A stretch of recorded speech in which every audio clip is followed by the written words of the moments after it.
Hey guys, we're on Unit 5 and this is day 9 warm-up. And we're going to start getting into using formulas. And formulas are actually really easy because all you have to do is plug the numbers that they give you in the question into the correct spot. And so here is a gigantic, ugly formula.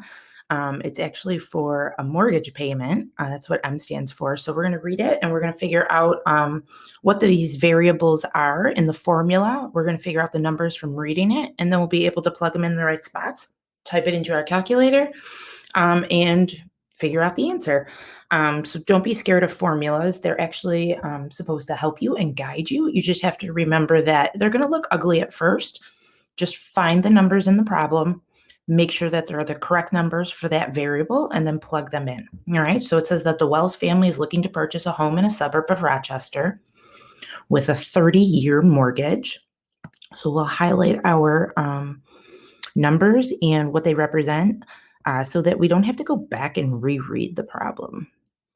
Okay, so right now we know that 30-year mortgage, okay, that has an annual interest rate.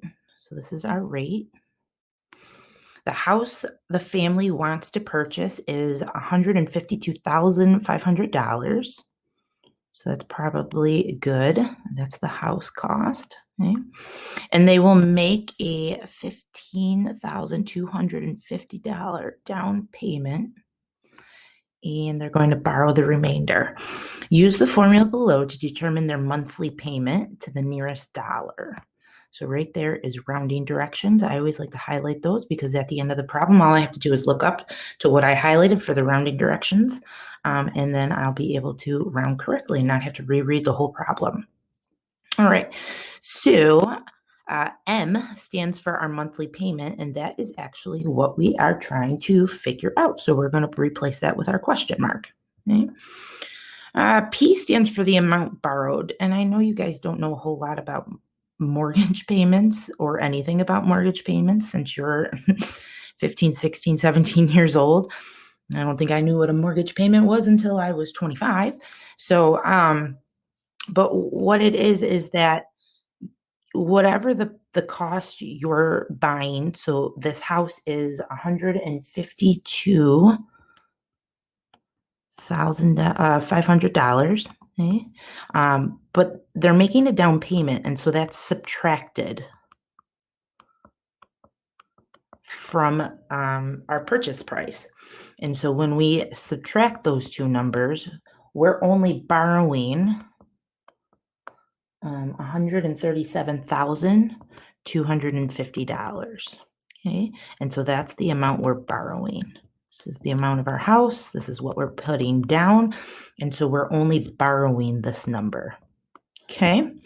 All right. Next one up, it says your annual interest rate, which is 3.6%. And hopefully you guys know that you can't have a percentage.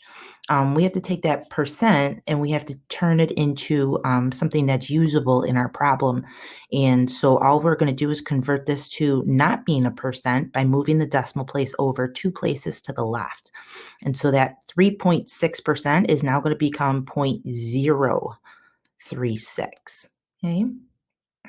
And so we're going to put that as our rate, 0.036. Okay. And then our last one there is N, well, lowercase n, total number of monthly payments.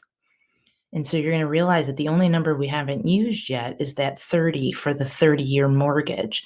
So if it's a 30-year mortgage, that means that every year you're making 12 payments because you pay your mortgage monthly. And so if we have 30 years and each of those years has 12 months, 30 times 12 is 360 months. And that's what our lowercase n is going to be, 360. Okay. All right, guys. So all we have left is to plug in. So remember, guys, that M is our question mark. So we're going to leave MM. And then on the top of our fraction, we have P, which we said is 137,250. If they use parentheses in the formula, make sure that you use parentheses because that'll help you when you're typing in. R, we said, is 0.036 divided by 12 from the formula. Okay? And then we have another set of parentheses with 1 plus. R is again 0.036 divided by 12. And then we're raising it to the lowercase n, which we said is 360. Okay, on the bottom of the fraction, we have again parentheses with 1 plus our r, which is 0.036 again divided by 12, and raised to the lowercase n, which is 360. Okay, and then at the very end is a minus 1. All right, so what you need to keep in mind is that when you have a fraction which is completely messy on top and completely messy on the bottom, do not type the entire fraction into your calculator, okay? What we're going to do instead, guys, is we're going to, what I call, clean up the top and clean up the bottom, and then we're going to go ahead and divide. All right, so all I'm going to do is grab my calculator and literally type in, and I wish I could bring up my calculator on my screen, but it won't record it. All I'm going to do is type in exactly what I wrote on the top. So 137250 goes into my calculator, parenthesis next, 0.036 divided by 12, close the parenthesis, open a new parenthesis, 1 plus 0.036 divided by 12, close the parenthesis, caret, because 360 is an exponent, and then type in 360, okay? So here we go. I'm going to hit enter. So I typed in the entire top just as it was written on my paper, and I have 1,210.513104, okay? Remember, guys, that you cannot round in a problem. The only time you can round is at the end of the problem. So whatever number, whatever ugly decimal your calculator spits out at you, you have to make sure you use the whole decimal. Okay?